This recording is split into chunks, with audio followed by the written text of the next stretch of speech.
vous remercie beaucoup, Dr Bigot, pour cette aimable introduction. Je vous remercie infiniment. J'ai, comme vous venez de le dire, l'honneur de représenter le président directeur général Antoine Petit, qui vous prie de l'excuser pour son absence aujourd'hui.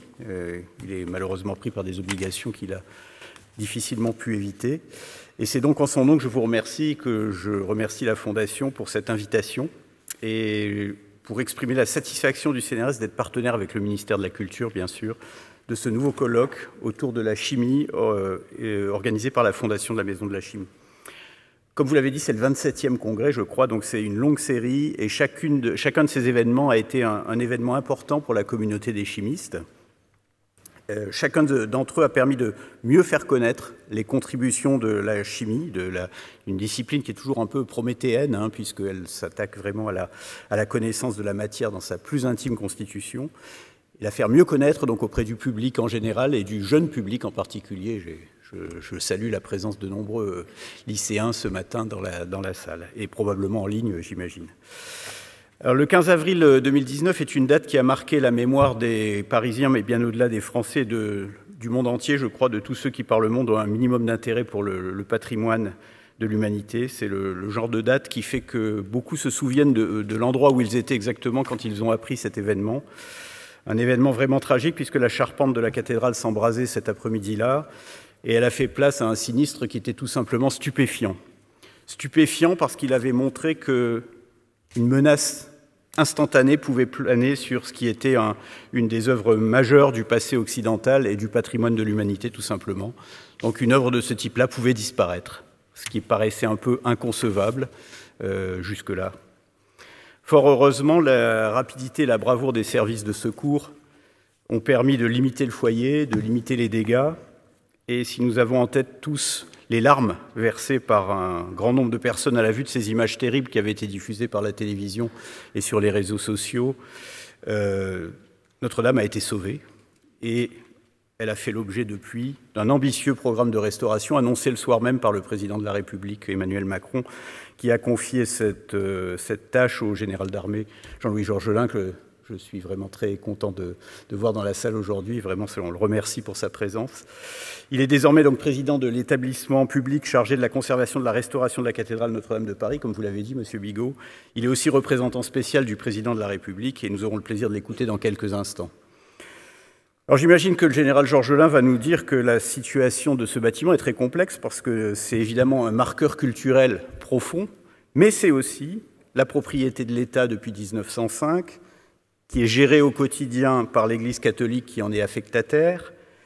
Et cette cathédrale, c'est aussi un monument historique qui est géré donc par le Centre des Monuments Nationaux, par la Direction régionale des affaires culturelles, le ministère de la Culture, le ministère de l'Intérieur. Beaucoup d'interlocuteurs donc pour le général Georgelin et cette tâche est évidemment complexe.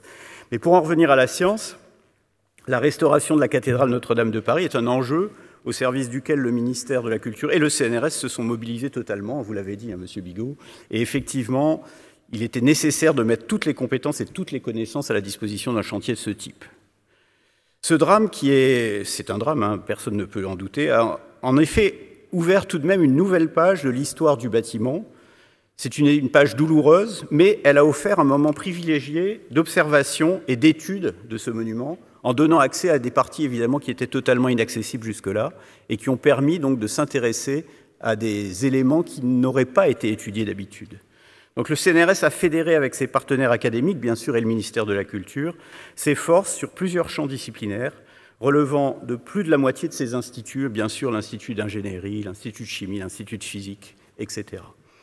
Cette dynamique de recherche qui s'est inscrite dans l'action transverse Chantier scientifique Notre-Dame, qui a été lancée par la mission pour l'interdisciplinarité du CNRS, a permis de donner naissance à plusieurs programmes de recherche complets, des programmes intrinsèques qui offrent une opportunité unique de travailler sur un site et un monument d'une telle importance.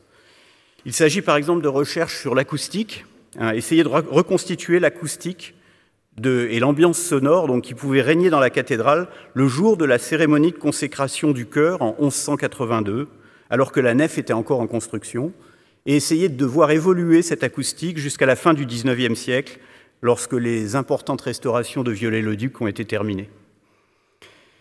Il s'agit aussi de calculs sur les structures des voûtes après l'incendie. Est-ce que ces voûtes sont encore en état et suffisantes pour soutenir l'édifice? Est-ce qu'on peut renforcer les maçonneries restées sur place? Est-ce qu'on peut retracer les routes du plomb? Vous savez qu'il y avait beaucoup de plomb sur la cathédrale, et il est intéressant de justement voir d'où venait ce plomb, comment il a été utilisé, etc. Donc beaucoup de problèmes, des problèmes intéressants, des problèmes fondamentaux de science qu'il était utile et opportun d'étudier à ce moment.